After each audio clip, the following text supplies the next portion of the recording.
একটু আগেও তো সব ঠিক ছিল, এখন কেমন অন্যরকম লাগছে। আমার টেনশন হচ্ছে, বুঝতে পারছে না নাকি? কথা বলে বলে এনে কিছু বলছেও না। ঠাকুর, আর কি সমস্যা হলো কোনো? কি হয়েছে স্যার? আপনি কথা বলবেন বলে এখানে আমাকে ডেকে আনলেন, এখন কিছুই বলছেন না। আমার কিন্তু খুব টেনশন হচ্ছে। আমি কি কিছু করেছি? কামছো কেন?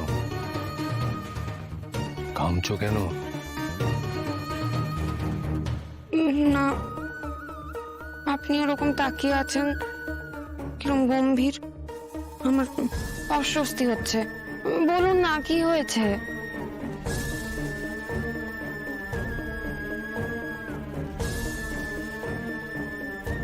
কি হবে রে রুম্পা? আস্তে কথা বলো, দেখতে পেলে আর কিছুই হবে না। তাও চুপ করে আছেন, বলুন না কি হয়েছে? আমার চিন্তা হচ্ছে তো এবার। বলবো? আপনার যা ইচ্ছে আপনি বলুন, আমি শুনছি, বলুন। দেখো অপর্ণা,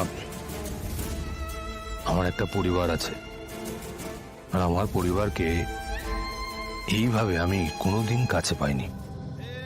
তোমারও পরিবার আছে। আমি একটু আগে দেখছিলাম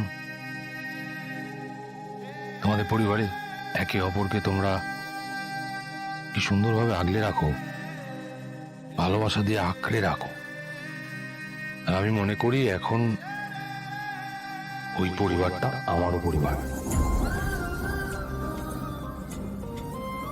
আমি নিজেকে ওই পরিবারের ছোট্ট একটা অংশ হিসেবে ভাবি, সেটা ভেবে আমার খুব ভালো লাগে। এটা বলবেন বলে আমাকে ডেকে আনলেন? না, একটা ভালো লাগা, একটা রিয়েলাইজেশন, সেটাই জাস্ট শেয়ার করলাম, দ্যাটস ইট। আর যেটা বলার ছিল? সেটা একটু সিরিয়াস, বাট আমাকে এটা বলতে হবে। আমাদের বিয়ে হবে কিছুদিন বাদেই। বিয়ের পর তুমি আমাকে ওইভাবে খাইয়ে দেবে তো?